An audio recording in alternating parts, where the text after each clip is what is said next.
Jimmy Fallon said a name, and Tom Felton's smile vanished instantly. The Tonight Show starring Jimmy Fallon. Studios 6A at 30 Rockefeller Plaza. A Wednesday night taping in October. The studio was packed, 300 audience members buzzing with excitement. The Roots were in their usual spot, ready with musical cues. Jimmy was behind his desk, shuffling his blue cards, that familiar grin on his face. Tonight's guest was Tom Felton, the actor who'd spent a decade playing Draco Malfoy in the Harry Potter films and had since built a successful career in independent cinema. He'd walked onto the stage to thunderous applause, waved to the crowd, settled into the orange guest chair with easy charm. This was supposed to be fun. Light. A promotional interview for his new film. Jimmy had done this thousands of times. Tom had done hundreds of these interviews himself. The rhythm was familiar, comfortable.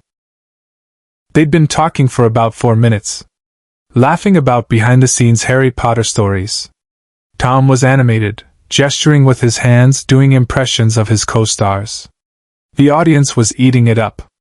Jimmy was laughing genuinely, not the professional host laugh, but real amusement.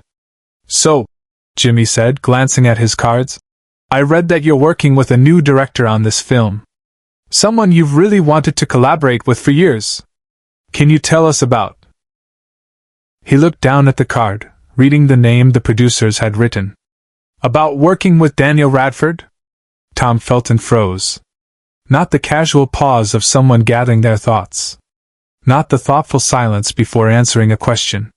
This was complete, total stillness. His hands, which had been gesturing expressively, stopped midair. His smile didn't fade gradually, it disappeared like someone had flipped a switch. The color drained from his face. Jimmy noticed immediately. Any host would. He tilted his head slightly, his own smile faltering. "Tom? You okay?" Tom's mouth opened. No sound came out. His eyes were suddenly glistening, unfocused, staring at something beyond the cameras, beyond the studio walls. The audience sensed a shift. The laughter died. 300 people suddenly uncertain, leaning forward in their seats. Jimmy stopped mid-joke. The entire studio froze. The Roots had been playing soft background music. Questlove let the rhythm fade, lowering his sticks. The cameras stayed locked on Tom's face, capturing every micro-expression, the way his jaw clenched, the way his hands slowly gripped the armrests of the orange chair, the way his entire body seemed to be holding itself together by sheer force of will. Jimmy set down his cards. "Hey," he said softly, the host persona completely gone, replaced by genuine concern. "What's wrong? What just happened?" Tom blinked, as if coming back from somewhere very far away. "I'm sorry," he whispered. "I'm so sorry. That name. Daniel Radford. Where did you—" "It's on the card," Jimmy said gently. "The director of your new film." "Why? What? That's not his name," Tom interrupted, his voice shaking. "The director's name is Daniel Radford. With an E, Redford." Jimmy glanced at his card again. His producers had definitely written Radford. He looked up at Tom, confused. "Okay, so it's a typo. But why does that? Why does the name Radford?" Tom's eyes filled with tears. Not just glistening now, actual tears beginning to spill over. "Because Daniel Radford was my best friend," he said quietly. "And he died 15 years ago. And I haven't heard anyone say his name out loud in a decade." The studio went completely silent. Even the sound technicians seemed to be holding their breath. Jimmy's face transformed. The confusion replaced by understanding, then deep empathy. "Oh, Tom. I'm so sorry. I didn't know." The card just said. "Nobody knows," Tom said, wiping his eyes with the back of his hand. "I've never talked about it publicly. I've done hundreds of interviews over the years and I've never mentioned him because—" He stopped, struggling to compose himself. "Because saying his name out loud makes it real again. And I've been trying to keep it not real for 15 years. To understand what happened next, you need to understand what happened in 2009. Tom Felton wasn't always Tom Felton, internationally recognized actor. In 2009, he was 21 years old, navigating the weird space between being a child star from Harry Potter and trying to build an adult career. The final Potter film hadn't been released yet.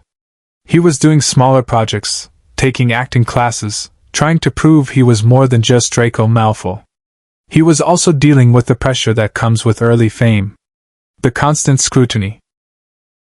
The uncertainty about whether he'd ever be taken seriously as an actor.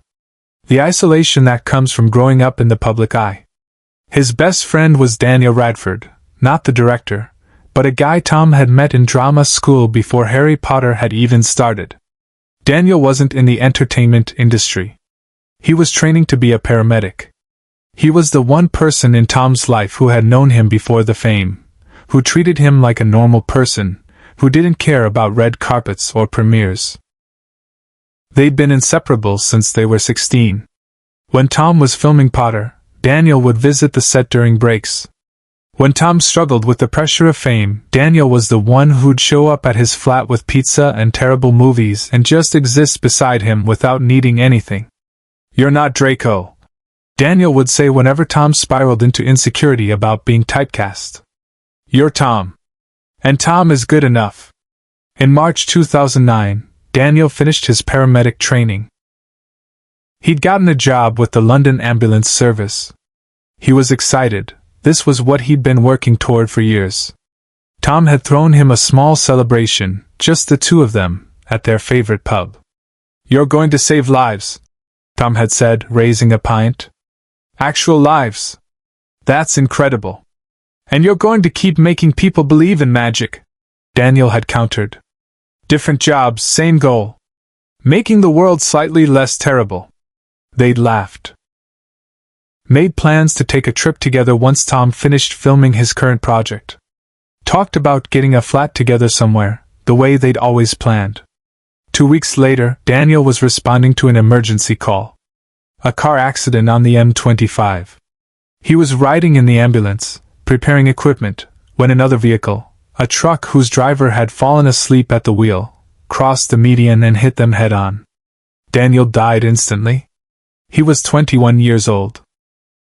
He'd been a qualified paramedic for exactly 18 days. Tom got the call while he was on set. He remembered dropping his phone. He remembered his co-stars gathering around him. He remembered someone driving him to the hospital, though he had no memory of the drive itself. He remembered sitting in a sterile waiting room, being told there was nothing to wait for. Daniel was already gone. The funeral was small. Daniel's family? A few friends from paramedic school.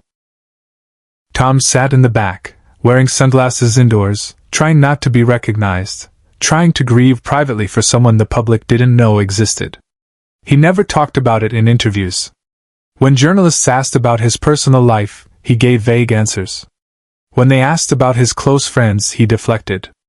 Daniel became a secret grief, carried quietly, mentioned to no one outside his immediate family. 15 years passed. Tom built his career. He did good work. He moved on. Or at least, he learned to function around the hole Daniel had left. And then, on a Wednesday night in October, Jimmy Fallon read a name off a card. A typo. A simple mistake. Daniel Radford instead of Daniel Redford. And 15 years of carefully maintained composure shattered. Subscribe and leave a comment, because the most powerful part of this story is still ahead. Jimmy Fallon stood up from behind his desk. This wasn't scripted. This wasn't planned. The producers in the control room were frantically talking into headsets, trying to figure out what to do. Cut to commercial? Keep rolling? What was the protocol for a guest breaking down on live television? But Jimmy wasn't thinking about protocol. He walked around his desk and sat on the edge of it, closer to Tom, closing the distance between them.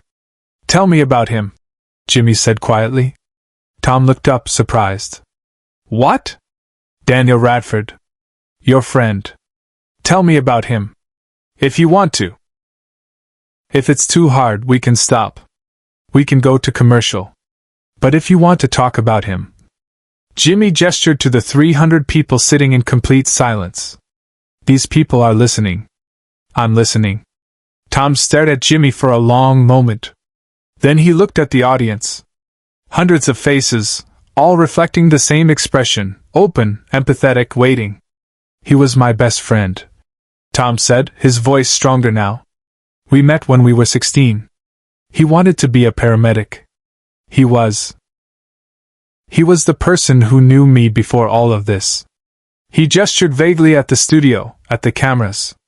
He knew Tom. Not Draco. Not the actor. Just Tom. When did he die? Jimmy asked gently. 15 years ago. March 2009. He was in an ambulance, responding to an accident. Another car hit them. He died instantly. The audience made a collective sound, not quite a gasp, more like a shared exhale of grief. And you've never talked about him publicly? Jimmy asked. Tom shook his head. I couldn't. Every time I tried, the words wouldn't come. It felt like if I said his name out loud, if I acknowledged he was gone, then I'd have to actually feel it. And I've been trying so hard not to feel it. Jimmy nodded slowly. Can I ask you something? Yeah. What would Daniel think? About you keeping him secret? About you not talking about him? Tom let out a sound that was half laugh, half sob. He'd be furious. He'd say I was being dramatic. He'd tell me to stop making it about me and just remember him properly. So do it, Jimmy said simply. Right now. Tell us something about him. Something that makes you smile. Behind the scenes, Fallon made a decision that defied every producer's expectation. Tom took a shaky breath. He had terrible taste in music. Like, genuinely awful. He loved these obscure indie bands that nobody had ever heard of, and they were all terrible. And he'd make me listen to them. Hours of it. He'd be so convinced he'd discovered the next big thing, and it would just be noise. A ripple of gentle laughter moved through the audience. And he couldn't cook. Tom continued, the tears still falling but his voice steadier. He'd try. He'd invite me over for dinner and promise he'd made something incredible, and it would be. Tom laughed properly now. It would be inedible. Genuinely inedible. But he'd be so proud of it. He'd make me eat it anyway. Jimmy was smiling too, his eyes wet. He sounds amazing. He was, Tom said. He saved my life. Not literally, though he probably would have if I'd ever needed it. But he saved me from disappearing into all of this. He gestured at the studio again. He kept me real. He kept me Tom. Jimmy reached into his jacket pocket and pulled out a pen. Not one of the Tonight Show promotional pens. His personal pen, the one he used to sign autographs, to write notes to himself, the one that had been in his pocket for years. Here, Jimmy said, handing it to Tom. I want you to have this. Tom looked at the pen, confused. Jimmy, I can't. You can't, Jimmy interrupted. This pen has been with me through every show. Every interview. Every moment of this job. And I want you to have it so you can write his name. Daniel Radford. Write it somewhere. On a letter, in a journal, on a piece of paper you keep in your wallet. Write his name and keep it with you. Don't let him be a secret anymore. Tom took the pen with trembling hands. He stared at it for a long moment, then looked back at Jimmy. Thank you, he whispered. But this is the moment no one in the studio, and no one watching at home, ever saw coming. Jimmy turned to address the audience directly. Folks, I'm going to do something I've never done before. I want everyone here to say the name of someone they've lost. Out loud. Together. So Tom knows he's not alone in carrying this. The studio was silent for 3 heartbeats. Then someone in the audience whispered a name.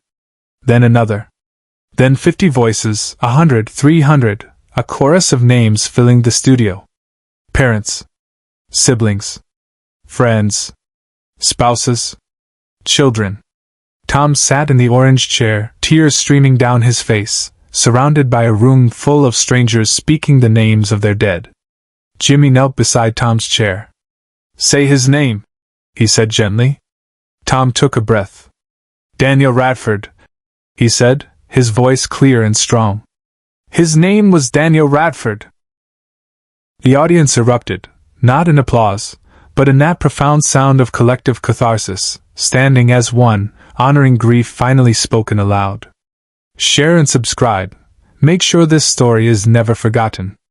After the show, Tom wrote Daniel's name on a piece of paper using Jimmy's pen. He keeps it in his wallet. He talks about Daniel in interviews now. The silence is broken.